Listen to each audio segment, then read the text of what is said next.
Hello and welcome to True Guidance Tarot. I'm Adriana Teodoro-Dier. I'm a spiritual medium and intuitive reader. I have a message for Aries today, and I have asked my guides in spirit to bring a positive and beneficial message through the cards for you this week to help you on your journey. If you are new to this channel, welcome. I'm so glad you're here. I strongly encourage you to subscribe so you can stay in contact with this high vibration information from the other side every week. And if you're returning, I appreciate you so much, appreciate your time and your energy, and let's get straight into this very intense reading. So Aries, in typical your fashion, this is a very direct, very blunt kind of reading, so let's get started. The energy the universe presents to you is this 10 of Wands. Now, this indicates to me that you are really stretched to the max. You are stretched to breaking point. And it's also perhaps that you're running around trying to do too many things. You've got yourself in too many projects or too many, you're just being pulled in too many directions. Too many people need you. And you're like, oh my God, how can I keep going? How can I keep going? But the universe is really, I feel this card really strongly right now, especially this mass, like right here, this massive stuff she's holding up. I feel like the universe is putting extra pressure on you to get you to come to a realization. So keep that in mind. It's feeling very intense right now. We've got the Ace of Swords for your response. And so I see this as you being like, all right, enough. I've had it. I can't go on this way. I can't keep doing this. So in a way, this 10 creates the ending, 10 being an ending in the tarot, creates a new beginning, the 1.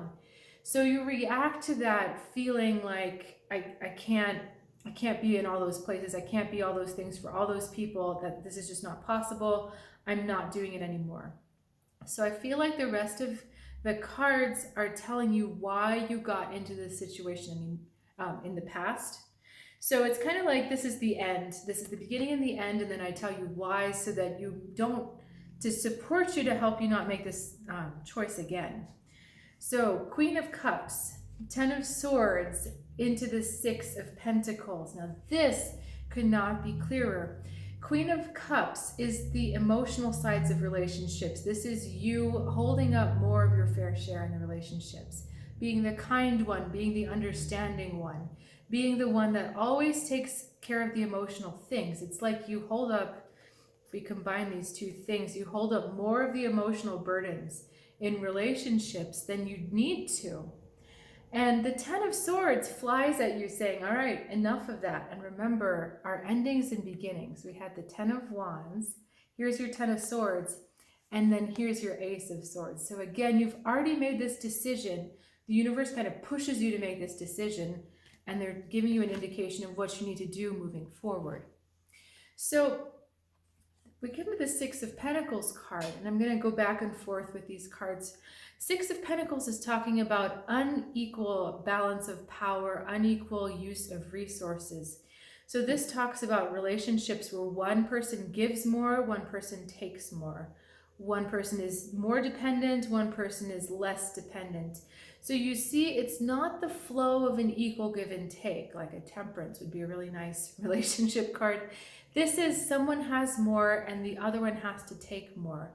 And what this means is that when you only have so much energy to give, and you have multiple of these types of relationships, work itself, personal relationships, family relationships, when you're always showing up as this one up here who's giving and giving and giving, there's nothing left in the tank.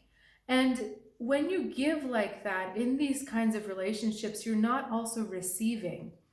In an ideal world, there would be equal give and take. So all the energy that you give out, you would also receive back. But you've gotten yourself into these relationships where the dynamics are kind of off. And so it's like the more you give, the less you receive. And then you end up in this 10 of Wands situation where you're like, I can't go on, I can't hold these up. Can you see she's trying to hold up that whole chunk of earth? Just one person.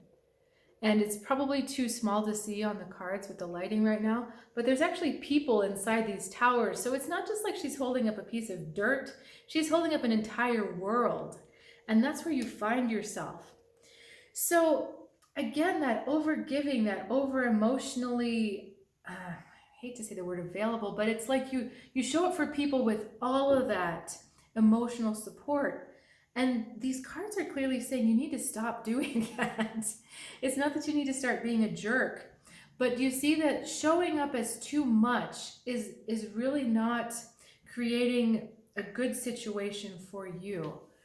And let me slow down for a second and see if they can help me word this a little bit differently. So it's about showing up with too much to give, becoming a form of control, but then backfiring back onto you. So by being the one that everyone depends on and the one that must give and give and give of one's energy, and I'm going to say one's psychic energy, because it's like you're sapped of everything. You're giving so much of your energy that there's just nothing left for you or for anyone. So actually it's preventing the relationships from fully opening and growing. So it's saying to you, back off. If you step back and you just allow these things to happen, and then you put out to the universe that you do want equal give and take, then it's going to equalize. This also means you have to receive. This means that you can't do everything. You might have to delegate. You might have to allow someone else to do a less good job. Do you know what I mean? Like, you don't get to, you want to do it all because you know you're going to do it best. But in the interest of equal give and take, you may have to let go of some of that. But the real thing is that I just feel that you show up this, it's so strong, just visually. You see how strong she shows up? She wants all of that emotional power, but in the end, it doesn't sustain her. That 10 of Swords here, you're kind of stuck. And why do I feel like I'm just repeating myself? Because it's a repetitive pattern. That's why. Okay.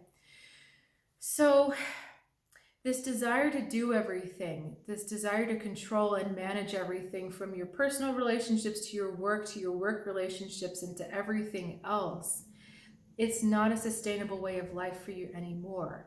It didn't actually create the results that you wanted, because in the end you're burned out and you can't show up for anything and have fun in doing it, because there's nothing left. So the question to you is this Ace of Swords. How do you want to go forward? Do you want to go forward in the same old? What does it look like for you taking some of this pressure off of yourself, taking yourself out of the equation a little bit more? What would it look like sitting on your hands? This is about getting mentally comfortable with that idea, with this concept, and really understanding it up here so that you can implement it. Because, lip service isn't going to do it. You're being asked to really visualize and take some time to figure out what this would look like specifically in your world. So, the choice is very much in your hands as to what it looks like, how much you're willing to step back. But your soul is asking you to consider this, because if you're not there already, you are definitely headed for burnout, and the consequences of not changing that are they're long-reaching into the future. Burnout leads to things like heart attacks or adrenal gland failure. Things it's a dramatic way, but when we repeat these patterns over and over and over, they take a physical toll, because that's the only way we'll listen. That's the only way we'll stop. So let's try to head it off early so you don't have to make that, forced to make that choice then. If you've got questions, please reach out in the comments below. And I always love to hear from you. Your support and your feedback really means a lot. And if you're looking for some one-on-one support or guidance, I do offer one-on-one readings over Zoom. You can find out more on my website, trueguidancetarot.com. And I wish you a very happy Thanksgiving and look forward to seeing you next week.